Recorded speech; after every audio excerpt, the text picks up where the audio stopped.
इसको स्टोर करते हुए केमिकल कोऑर्डिनेशन है।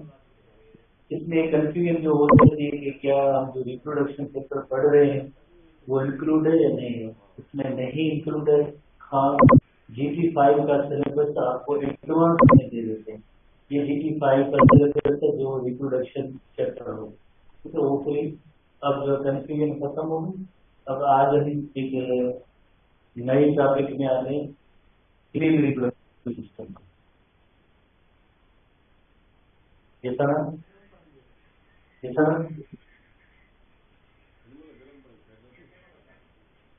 सर मुमताज साहनी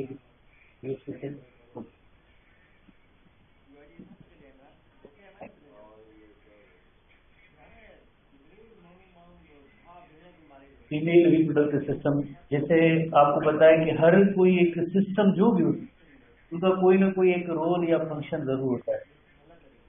सिस्टम है तो जरूर उसका कोई फंक्शन होगा।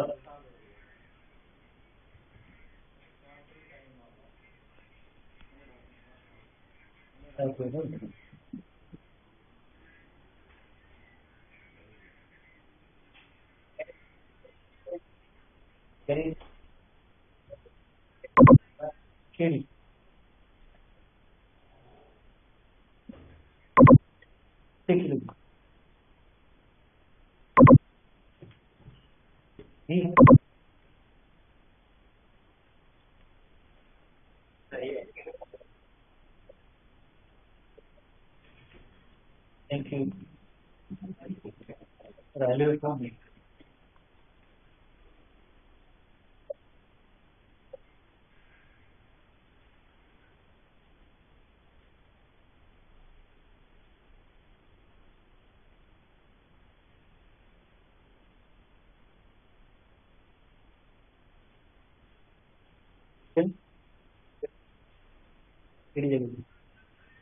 नहीं बता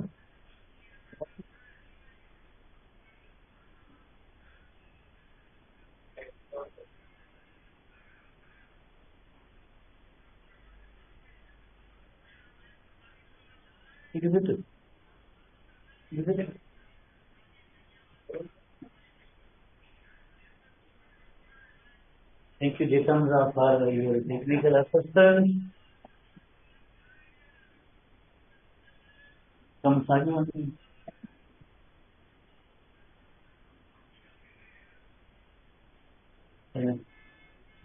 फीमेल रिप्रोडक्टिव सिस्टम पे आज का जो हमारा क्लास है फीमेल रिप्रोडक्टिव सिस्टम। जैसे यूनोवेरियल हर एक सिस्टम का कोई ना कोई एक काम जरूर होता है, उसका रोल बॉडी के अंदर किरदार फंक्शन जरूर होता है। तो सबसे पहले हम फीमेल रिप्रोडक्टिव सिस्टम के फंक्शंस को लोड करेंगे। दो फंक्शंस है। पहला फंक्शन जैसे एग प्रोडक्शन, एग फॉर्मेशन, जिस प्रोसेस को कहते हैं oogenesis। Process of formation of egg is called oogenesis। Number 2, egg cell जैसे प्रोड्यूस होता है, आपको पता है कि एग और स्पर्म की यूनियन, जिस प्रोसेस को कहेंगे फर्टिलाइजेशन। फर्टिलाइजेशन का अमल होगा, फर्टिलाइजेशन के रिजल्ट में यूनोवेरियल जाइगोट बनता है। जाइगोट में फर्दर डेवलपमेंट होती है और डेवलपमेंट के बाद एक यंग होता है। तो डेवलपमेंट तकरीबन जैसे ह्यूमन फीमेल की बॉडी के अंदर जो डेवलपमेंट होती है 9 मंथ्स प्रेगनेंसी पीरियड या जेस्टेशन पीरियड होता है। 9 मंथ्स का एक प्रेगनेंसी पीरियड होता है या जेस्टेशन पीरियड होता है। 9 मंथ्स तक मदर की बॉडी के अंदर यंग वन डेवलप होता है। तो 9 मंथ्स तक इस एम्ब्रियो को सपोर्ट करना, प्रेगनेंसी को मेंटेन करना, ये फीमेल रिप्रोडक्टिव सिस्टम का काम होगा। तो इस एम्ब्रियो को जो है सपोर्ट करना, प्रेगनेंसी मेंटेन करना, प्रेगनेंसी की मेंटेनेंस है, इसकी जो मेंटेनेंस है वो इस फीमेल रिप्रोडक्टिव सिस्टम के जरिए होगी। तो ये बहुत ही इंपॉर्टेंट टॉपिक जैसे आज के दिन के हवाले से। तो उसके ये सबसे पहले हम इनकी स्ट्रक्चर को पढ़ेंगे। फीमेल रिप्रोडक्टिव स्ट्रक्चर कौन कौन से, जैसे फॉर एग्जाम्पल oogenesis का अमल होता है, वो यकीनन आपको पता है ओवरी के अंदर होता है, ओवरीज होंगी। और बाकी जैसे 9 मंथ्स तक यंग वन की जो डेवलपमेंट होती है उसके लिए जो सपोर्ट है वो यूटेरस पार्ट होगा, उसके अंदर होगा। फर्टिलाइजेशन का अमल होता है वो ओविडक्ट के अंदर होगा। इसी तरह से डिलीवरी ऑफ द बेबी है वो वेजाइना सेक्शन के अंदर होगा। तो ये सब जो है जैसे लफ्ज से मुराद है कि ये रिप्रोडक्टिव सिस्टम, तो प्रोसेस ऑफ रिप्रोडक्शन का जो अमल है यंग वन की एक जन्म तक जो जितनी भी जैसे ऐसी प्रोसेसेस या डेवलपमेंट या फिनोमेना होती है तो उनको सपोर्ट करना या एक सेल को प्रोड्यूस करना, ये सब फीमेल रिप्रोडक्टिव सिस्टम का काम होता है। तो सबसे पहले हम कंपोनेंट्स को सीखेंगे कि फीमेल रिप्रोडक्टिव सिस्टम के कौन कौन से कंपोनेंट्स हैं। कंपोनेंट्स कौन कौन से, 4 कंपोनेंट हम मेन उनको नोट करेंगे, हर एक का एक सिंगल टर्म के जरिए उनका फंक्शन नोट करेंगे।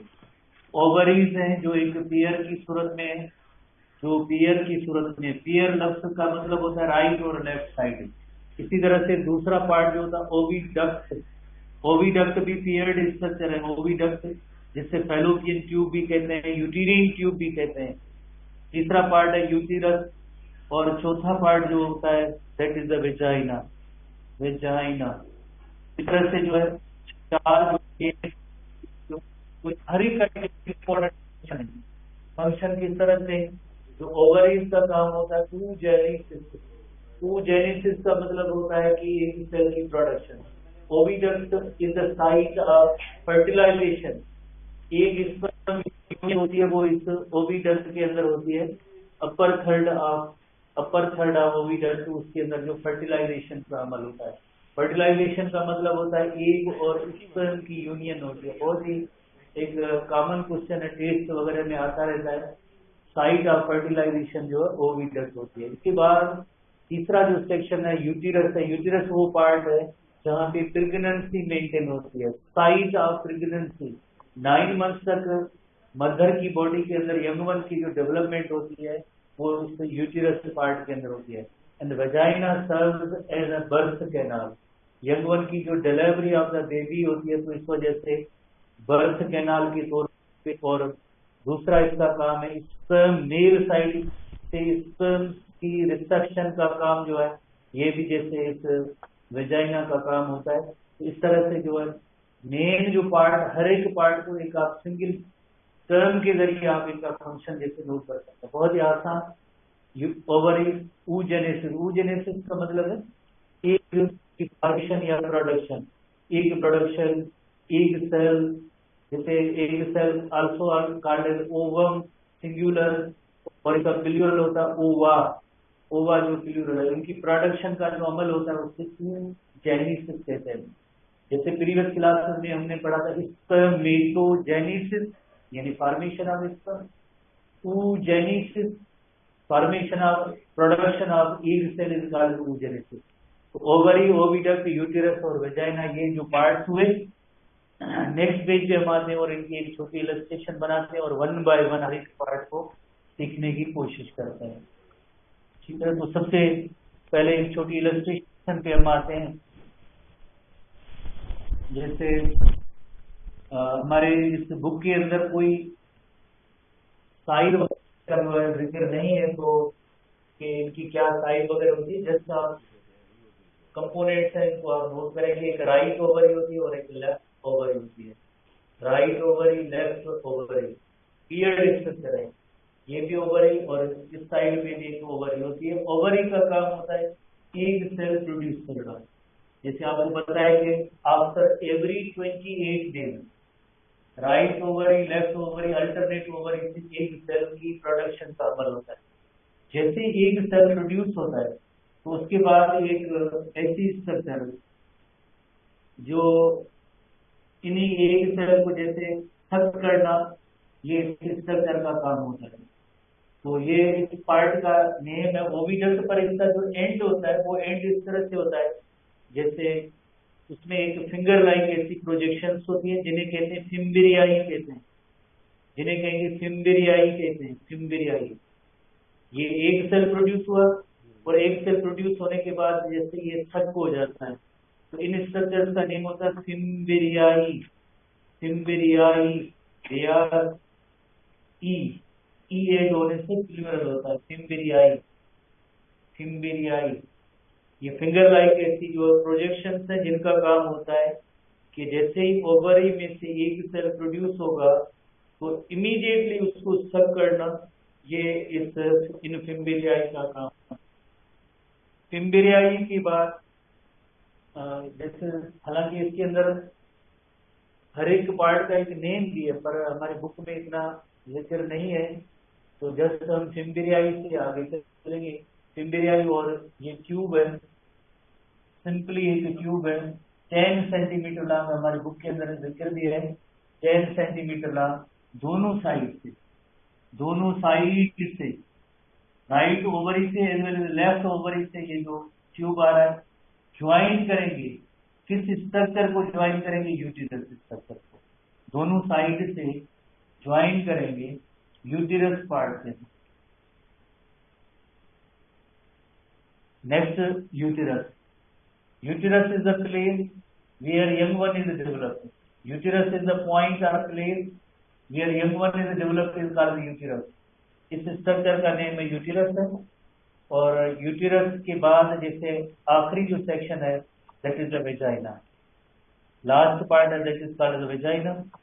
और vagina serve as a birth canal, ये वेजाइना सेक्शन हुआ, और इस पार्ट को कहेंगे यूटिरस और वेजाइना। फर्दर हम डिस्कस करेंगे कि यूटिरस के अंदर इसके आगे सेक्शंस होंगे, 3 सेक्शंस होंगे, पर पहले हम नोट करते हैं कि ओवरी जो है abdominal cavity, ovary lies in the abdominal cavity, abdominal cavity के अंदर मौजूद होती है, पर ऐसे डायरेक्टली जैसे ओविडक्ट के साथ अटैच नहीं होती है। और ओवरीज की एक पोजीशन, एक लोकेशन फिक्स्ड होती है, चेंज नहीं होती है। क्यों नहीं होती है? बिकॉज ऑफ एक ओवरीज जो डायरेक्टली यूटिरस के साथ अटैच होती है, एक कनेक्टिव टिश्यू होता है जिसे लिगामेंट कहते हैं, जिन्हें कहते हैं यूटीरीन लिगामेंट। ये एक लिगामेंट होती है जो यूटिरस के साथ इनको कनेक्ट करके, तो उससे कहेंगे यूटीरीन लिगामेंट।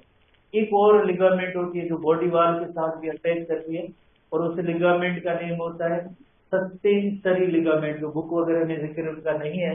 तो एक यूटीरीन लिगामेंट होती है, ओवरी को यूटिरस के साथ ये कनेक्ट करता है पार्ट, और दूसरा एक सस्पेंसरी जो लिगामेंट होती है, ओवरी को अपनी पोजीशन पे बरकरार रखना, होल्ड करना, इन लिगामेंट्स का काम होता है। एक और लिगामेंट होती है जिसको कहते हैं ब्रॉड लिगामेंट। ब्रॉड लिगामेंट जो होती है, ब्रॉड लिगामेंट, उस लिगामेंट का नेम होता है ब्रॉड लिगामेंट। जितने भी जैसे इंटरनल ऑर्गन्स होते हैं, उनकी एब्डोमिनल कैविटी के अंदर एक पोजीशन जो होती है, उन पोजीशन पे उनको बरकरार रखना इन लिगामेंट्स का काम होता है। तो ये जो ब्रॉड लिगामेंट पूरी एक बड़ी लिगामेंट होती है, जो इवन जो इस यूटिरस को बॉडी वाल के साथ, या जो यूटिरस है एब्डोमिनल कैविटी के अंदर मौजूद है, उसको अपनी पोजीशन पे जैसे बरकरार रखना इस ब्रॉड लिगामेंट का काम होता है। ये ओवरऑल एक बड़ी लिगामेंट कनेक्टिव टिश्यू होती है। इंटरनल ऑर्गन, जैसे by the way internal organ जितने भी है, हर एक ऑर्गन की अपनी एक पोजीशन फिक्स होती है। तो एक बड़ी लिगामेंट होती है जिसका नेम होता है ब्रॉड लिगामेंट होता है, और उसका काम होता है कि ये पूरे जैसे रिप्रोडक्टिव सिस्टम के हवाले से एब्डोमिनल कैविटी के अंदर इनको अपनी पोजीशन पे बरकरार रखना, होल्ड करना, इन लिगामेंट का काम होता है। इस ब्रॉड लिगामेंट का एक पार्ट होता है जैसे कहते हैं मीजेंट्री कहते हैं। जैसे अगर हम इसमें मीजेंट्री देखें, इसी ब्रॉड लिगामेंट का एक सेक्शन है दैट इज कॉल्ड द मीजेंट्री। उससे कहते हैं मीजेंट्री। ये जो सेक्शन है ये मीजेंट्री का है, जो ओवरी को एक पोजीशन पे, हमारी बुक के अंदर जो टर्म यूज हुआ है ये मीजेंट्री सेक्शन है, मीजेंट्री। और मीजेंट्री, इस मीजेंट्री को कहते हैं, अगर टेक्निकल टर्मिनोलॉजी में देखा जाए तो कहेंगे मीजोवेरियम।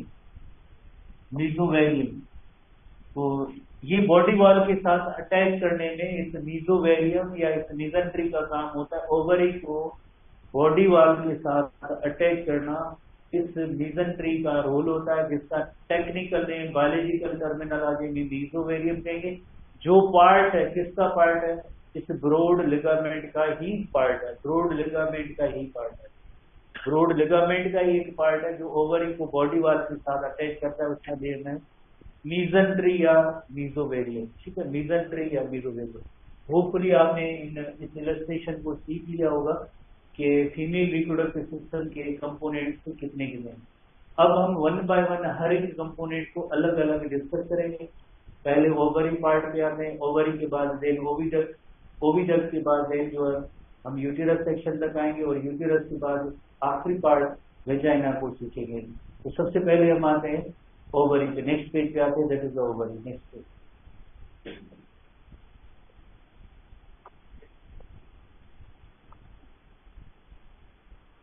Ovary very simple. इसके जो पॉइंट्स हैं कोई इतनी मुश्किल पॉइंट्स नहीं है आपके सेंट्री टेस्ट के स्टूडेंट के लिए।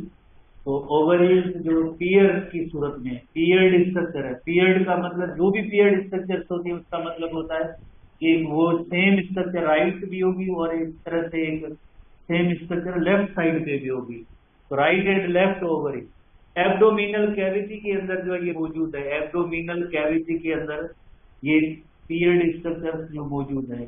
एब्डोमिनल कैविटी के साथ जो अटैच है एब्डोमिनल कैविटी के साथ we are attach with attach किसके लगी होगी, यकीनन हम नोट अभी हमने नोट किया है मीजेंट्री के साथ अटैच है। या हम ये कहेंगे कि ओवरी एब्डोमिनल कैविटी के अंदर उनकी पोजीशन या लोकेशन फिक्स्ड है, चेंज नहीं होती है, एक ही जगह पे लोकेशन हुई है। तो उनको कौन होल्ड करके रखा है, किसने होल्ड करके रखा है, एब्डोमिनल वाल के साथ, एब्डोमिनल वाल के साथ किसने अटैच किया है, मीजेंट्री ने। किसको, ओवरी को।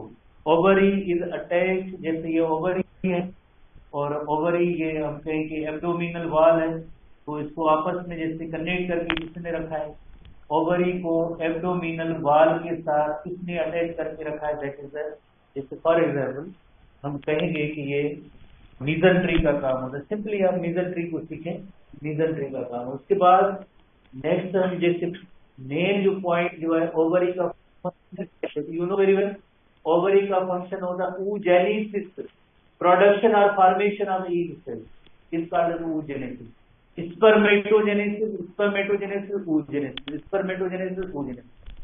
टेस्टिस के अंदर स्पर्मेटोजेनेसिस हो रहा था और ओवरी जो फीमेल गोनेड से जाहिर है, ओवरी जो फीमेल गोनेड है तो फीमेल गोनेड है तो यकीनन इसके अंदर एक सेल की प्रोडक्शन होगी। तो एक सेल की जो प्रोडक्शन है, एक सेल की प्रोडक्शन के अमल को कहेंगे oogenesis कहेंगे, प्रोसेस इज कॉल्ड oogenesis कहेंगे, oogenesis कहेंगे। तो अब नाउ क्वेश्चन अराइज कि oogenesis का अमल कहाँ पे होता है। तो जितनी जो ओवरीज होती है, ह्यूमन फीमेल जो बेबी होती है मदर की बॉडी के अंदर, जब उसकी डेवलपमेंट होती है, ओवरी की डेवलपमेंट हो रही होती है, तो उसके अंदर काफी सारे फॉलिकल्स पैदा होने से पहले ही ऐसे फॉलिकल्स बनते रहते हैं, जिन फॉलिकल्स की तादाद होती है मिलियंस में तादाद होती है। ये ऐसे अंदर फॉलिकल्स है, फॉलिकल कहते हैं, एक सैक को कहते हैं या बैग को कहते हैं। इस सैक या बैग के अंदर इमेच्योर एग सेल होते हैं, इमेच्योर एग सेल होता है, इमेच्योर एग सेल होता है। हर एक बैग या सैक के अंदर एक इमेच्योर एग सेल होगा, हर एक बैग या सैक के अंदर एक इमेच्योर एग सेल होता है। हर एक बैग या सैक जो होती है उससे फॉलिकल कहेंगे, जिनकी तादाद, इन फॉलिकल्स की तादाद मिलियंस में होती है। शुरू में डेवलपमेंट के दौरान ही बनते रहते हैं, पर at the time of birth, जैसे फीमेल बेबी का बर्थ या जन्म जो होता है, उस बर्थ के टाइम पे हर एक ओवरी के अंदर ऐसे 2 लेग्स फॉलिकल होते हैं, ऐसे 2 लेग्स फॉलिकल होते हैं। तो फॉलिकल के अंदर है क्या, हर एक फॉलिकल के अंदर एक इमेच्योर एग सेल है, हर एक फॉलिकल के अंदर एक इमेच्योर एग सेल है। तो फिर क्या ये इतने एग सेल मैच्योर होंगे? नहीं। कितने एग सेल मैच्योर होंगे? बिकॉज फीमेल की जो एक रिप्रोडक्टिव एज होती है, रिप्रोडक्टिव एज होती है, फीमेल की एक रिप्रोडक्टिव एज होती है जो मेनार्क टू मीनोपॉज है, मेनार्क से लेकर मीनोपॉज तक एक रिप्रोडक्टिव एज है।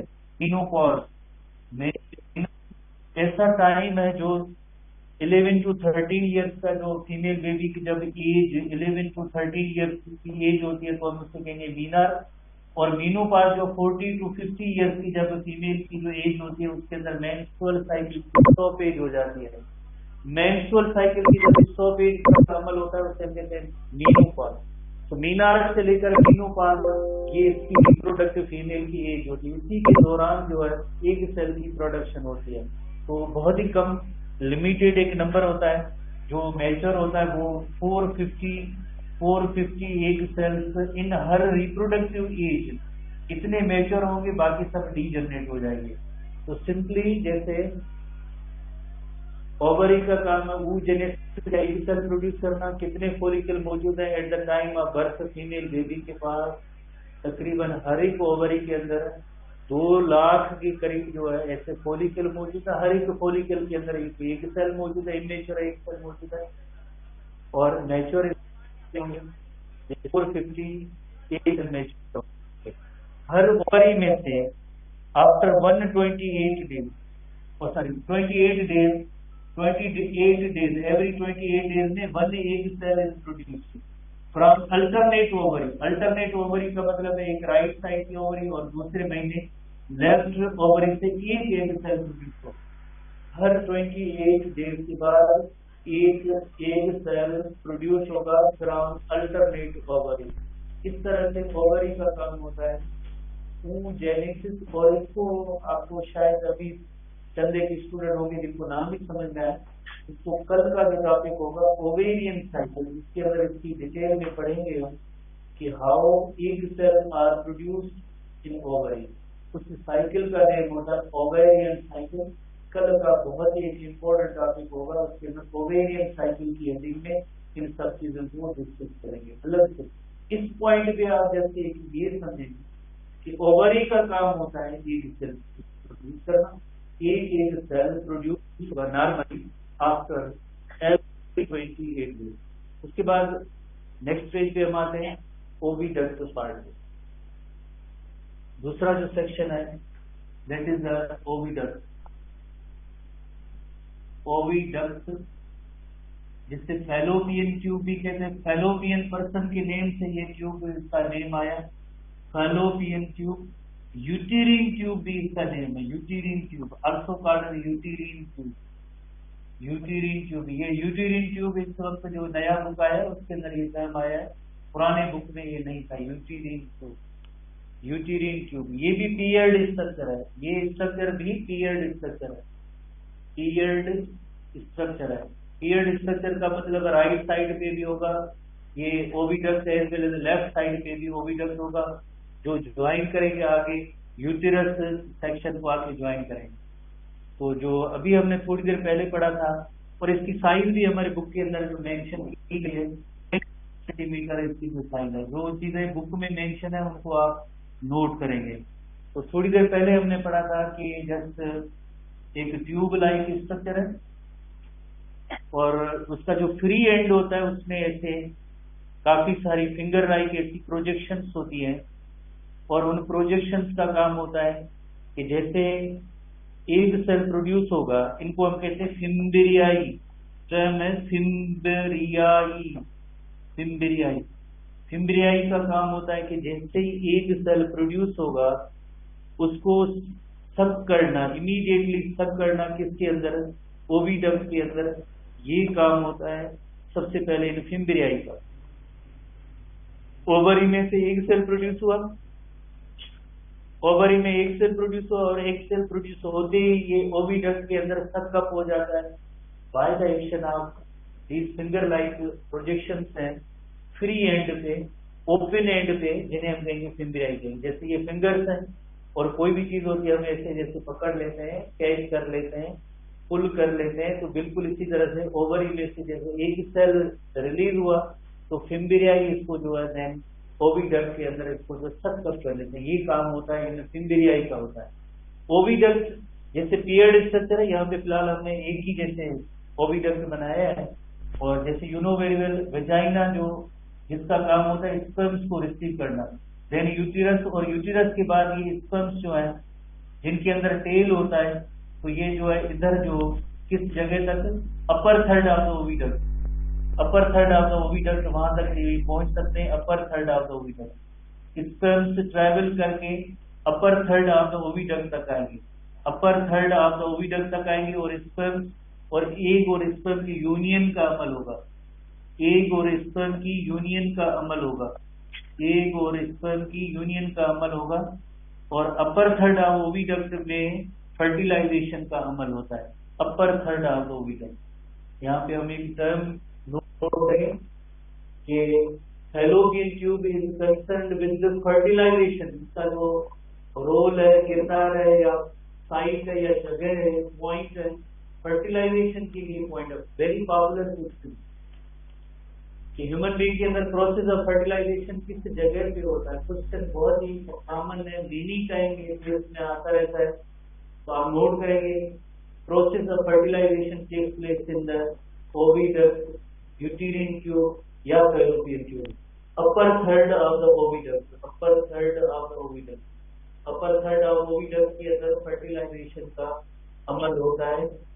एग और स्पर्म की यूनियन का अमल होता है। स्पर्म स्विम करके, ट्रैवल करके आगे अपर थर्ड ऑफ ओविडक्ट के अंदर उधर जाहिर है फर्टिलाइजेशन होगी, तो उसका मतलब क्या हुआ?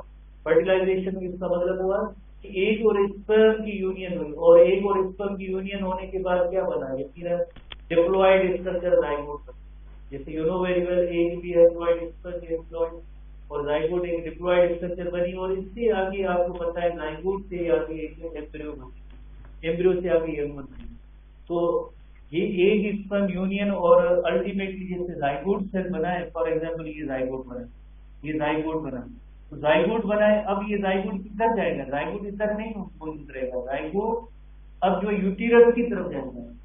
जाइगोट अब यूटीरस की तरफ, नीचे की तरफ आएगा, उतर के आएगा, because uterus is the size of pregnancy.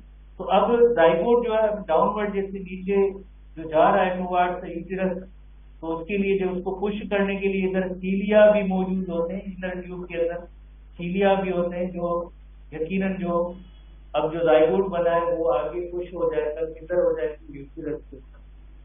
हाँ, कुछ ऐसी प्रेगनेंसी होती है, हमारे बुक के अंदर उसका जिक्र नहीं है। कुछ ऐसी प्रेगनेंसी होती है, प्रेगनेंसी की साइट तो है यूटीरस, पर कभी कभार कुछ ऐसी प्रेगनेंसी होती है जो ओविडक्ट के अंदर भी प्रेगनेंसी मेंटेन हो जाती है, ओविडक्ट के अंदर भी प्रेगनेंसी मेंटेन होती है। ये एक्सेप्शनल केसेस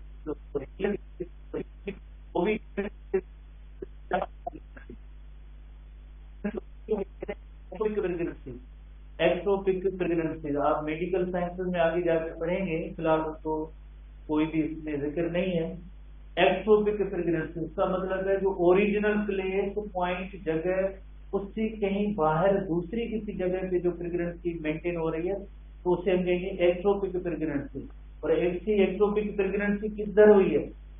फैलोपियन ट्यूब के अंदर हुई है, तो उसे ट्यूबल प्रेगनेंसी भी कहते हैं, also called the tubal pregnancy.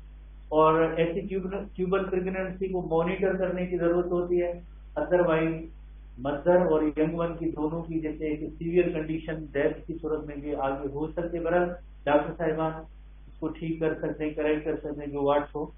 बहरहाल तो कहने का मतलब ये है कि ओरिजिनल साइट ऑफ प्रेगनेंसी जो होती है वो यूटीरस होती है, पर कभी कभार ऐसे ओविडक्ट के अंदर भी हो सकती है। नेक्स्ट पेज पे हम आते हैं, यूटीरस को देखते हैं कि व्हाट इज यूटीरस। यूटीरस,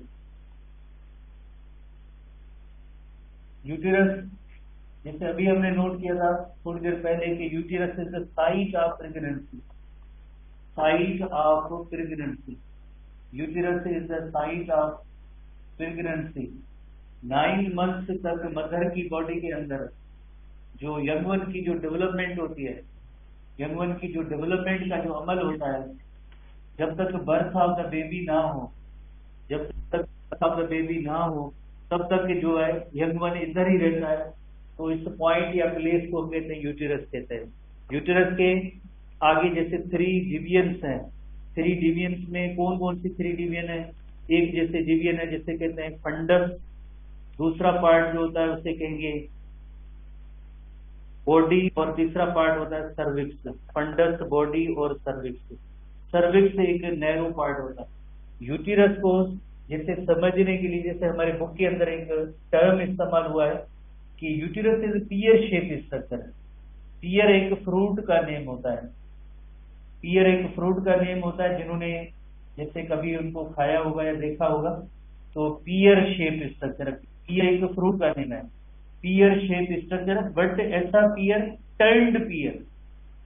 टर्न्ड की मीनिंग उल्टा, जैसे ब्रॉडर पार्ट को आप ऊपर कर देंगे और नैरोअर पार्ट नीचे हो जाएगा, तो इस तरह की जो यूटेरस की जो शेप होती है वो पियर शेप स्ट्रक्चर होती है। पियर शेप स्ट्रक्चर होती है। पियर एक फ्रूट का नेम है, पियर शेप स्ट्रक्चर है, ठीक है। पियर शेप स्ट्रक्चर का नेम होता है यूटेरस। तो अब हम देखेंगे पियर शेप किस तरह से। पियर जैसे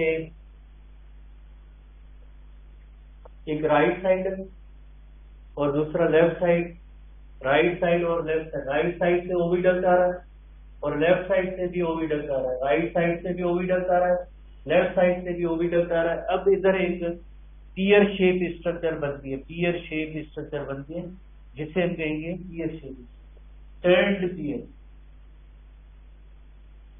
टर्न्ड पियर, टर्न्ड की मीनिंग है उल्टा। तो ये टर्न्ड पियर की तरह जो एक स्ट्रक्चर होती है और उसका नेम होता है यूटेरस, टर्न्ड पियर, उल्टे पियर की तरह। तो अब इसके अंदर जो कंपोनेंट्स हैं, आगे कंपोनेंट्स में हम सीखेंगे। एक जो कंपोनेंट है उसका नेम है fundus, this one is called fundus, fundus. और जो मेन पार्ट है उससे कहते हैं बॉडी कहते हैं, main part is called body. और जो तीसरा एक नैरोअर नेक लाइक पार्ट है, और इस नैरोअर नेक लाइक रीजन या पार्ट को कहते हैं सर्विक्स, ट्यूब की तरह होता है, इसका नेम है सर्विक्स। सर्विक्स और बॉडी के दरमियान एक छोटा सा इधर एक जंक्शन होगा, बुक में तो नहीं है, इस थर्मस इस रीजन को कहते हैं, कोई अलग से नहीं, बस एक जंक्शन जिसे कहेंगे थर्मस से, जिसे कहेंगे थर्मस कहेंगे। और ये जो सर्विक्स पार्ट होता है वो सर्विक्स जो है ट्यूब की तरह होता है, बहुत ही नैरो एक पार्ट होता है, ट्यूब की तरह होता है, नैरोअर पार्ट होता है ट्यूब की तरह, जिसे कहेंगे सर्विक्स कहेंगे। और ये जो अंदर जो एक इसके अंदर कैविटी होती है, स्पेस होता है, कैविटी या स्पेस क्यों, वाई, बिकॉज इसके अंदर यंग वन की जो डेवलपमेंट होती है, तो इस कैविटी को कहेंगे यूटेरिन कैविटी, यूटेरिन कैविटी। अंदर एक बॉडी के अंदर गैप है, स्पेस है, दैट इज कॉल्ड यूटेरिन कैविटी। इस कैविटी या गैप को हम कहेंगे यूटेरिन कैविटी, बिकॉज यंग वन की जो डेवलपमेंट होती है तो कैविटी के अंदर एक स्पेस तो होना चाहिए। इसी तरह से जो आखिरी जो सेक्शन है या आखिरी जो पार्ट है that is called the vagina, और ये आखिरी जो सेक्शन है इसका नेम वेजाइना। और वेजाइना के बारे में हमने पहले ही नोट किया है कि दो फंक्शन, कि एक डिलीवरी ऑफ द बेबी जो होगी इस वेजाइना से होगी, डिलीवरी ऑफ बेबी 9 मंथ से जेस्टेशन पीरियड कंप्लीट होना, उसके बाद डिलीवरी ऑफ द बेबी और स्पर्म को रिसीव करना, स्पर्म की रिसेप्शन का काम है इस वेजाइना सेक्शन का होता है। तो इधर भी जैसे एक थोड़ा सा स्पेस या गैप होता है, जिससे जनरली इसे वेजाइनल कैविटी कहते हैं, वेजाइनल कैविटी कहते हैं, वेजाइनल कैविटी कहते हैं, यूटेरिन कैविटी वेजाइनल कहते हैं।